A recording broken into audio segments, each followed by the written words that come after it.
Hi hello నమస్తే అండి. నేను మీ Prasanna. Welcome back to Telugu Ruchulu. ఈరోజు మన ఛానల్లో రెసిపీ వచ్చేసి చోలే మసాలా కర్రీ అండి. ఈ కర్రీని టేస్టీగా యమ్మీగా ఎలా ప్రిపేర్ చేసుకోవాలో చూపిస్తానండి. ఈ చోలే మసాలా కర్రీని సింపుల్ ప్రాసెస్లో ఈజీగా ఎలా ప్రిపేర్ చేసుకోవాలో మన ఛానల్లో చూసేద్దాం. సో లేట్ చేయకుండా సూపర్ టేస్టీ చోలే మసాలా కర్రీని ప్రిపేర్ చేసే ఆ ప్రాసెస్ ఏంటో చూసేద్దాం. ముందుగా ఒక కప్పు కాబోలి శనగలను తీసుకుని వీటిని 4 లేదా 5 గంటలు నానబెట్టాలి.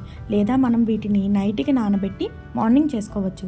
వీటిని శుభ్రంగా కడిగి ఇవి ఉడికించుకోవడానికి సరిపడా వాటర్ని వేసుకుని స్టవ్ మీద పెట్టుకొని ఈ చోలేని మెత్తగా అయ్యేంత వరకు బాగా ఉడికించుకోవాలి. ఇలా వీడియోలో చూపించే విధంగా మెత్తగా ఉడికిపోవాలండి. లేదంటే మనం కర్రీలో వేసినప్పుడు బిగుసుకుపోతాయి అన్నమాట. ఇప్పుడు వీటిని పక్కన పెట్టేసుకుని చోలే కర్రీని ప్రిపేర్ చేయడానికి ముందుగా స్టవ్ మీద ప్యాన్ పెట్టుకుని 3 లేదా 4 టేబుల్ స్పూన్ల ఆయిల్ని వేసుకుని హీట్ చేసుకోవాలి. ఆయిల్ బాగా హీట్ అయిన తర్వాత 1/2 టేబుల్ స్పూన్ జీలకర్ర, 2 యాలకులు, చిన్న దాల్చిన చెక్క, 2 లవంగాలు, 2 బిర్యానీ ఆకులను వేసి మాడిపోకుండా 1 నిమిషం పాటు ఆయిల్లో ఫ్రై చేసుకోవాలి.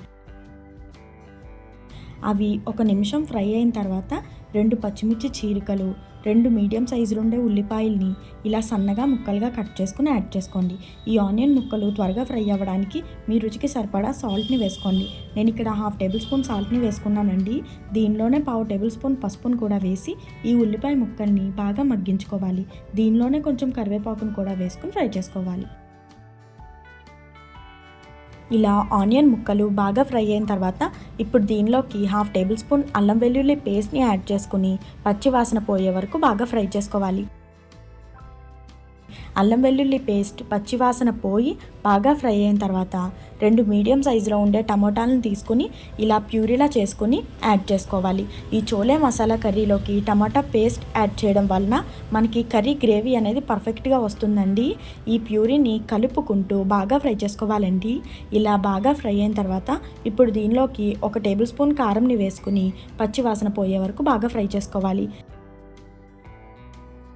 ఇప్పుడు దీనిలోకి మనం ఉడికించి పక్కన పెట్టుకున్న చోలేని వాటర్ లేకుండా కడాయిలోకి వేసుకొని 3 లేదా 4 నిమిషాల పాటు బాగా ఫ్రై చేసుకోవాలి. ఇలా ఫ్రై చేయడం వల్ల కర్రీలో చోలే టేస్ట్ అనేది ఇంకా బాగుంటుంది. ఇప్పుడు దానిలోకి వాటర్ని యాడ్ చేసుకోవాలండి. నేను ఇక్కడ 1.5 కప్పు వాటర్ని వేసుకుంటున్నాను. దీనిని మొత్తం బాగా మిక్స్ చేసుకొని ఫ్లేమ్ని లో ఫ్లేమ్లో పెట్టుకుని మధ్యలో కలుపుకుంటూ నూనె పైకి తేలేంత వరకు ఉడికించుకోవాలి. ఇలా కర్రీ మొత్తం దగ్గర పడి నూనె పైకి తేలి ఈ కన్సిస్టెన్సీలో ఉంటే కర్రీ మనకి పర్ఫెక్ట్గా ఉన్నట్టు. ఇప్పుడు దానిలోకి 1/2 టేబుల్ స్పూన్ గరం మసాలాను యాడ్ చేసుకొని మిక్స్ చేసుకోవాలి. మీ దగ్గర కొంచెం కొత్తిమీర ఉంటే కొంచెం కొత్తిమీర తరుగును యాడ్ చేసుకుని ఫ్లేమ్ని ఆఫ్ చేసి సర్వ్ చేసుకోవడమే. అంతేనండి, ఎంతో టేస్టీగా యమ్మీగా ఉండే చోలే మసాలా కర్రీ రెడీ అయిపోయింది. మనం ఈ కర్రీని రైస్తో సర్వ్ చేసుకోవచ్చు, చపాతీతో సర్వ్ చేసుకోవచ్చు, ఇంకా పుల్కా, పరాటా, బగారా రైస్ ఇలా దేనిలోకి సర్వ్ చేసుకున్నా కూడా దీని టేస్ట్ అయితే సూపర్గా ఉంటుందండి.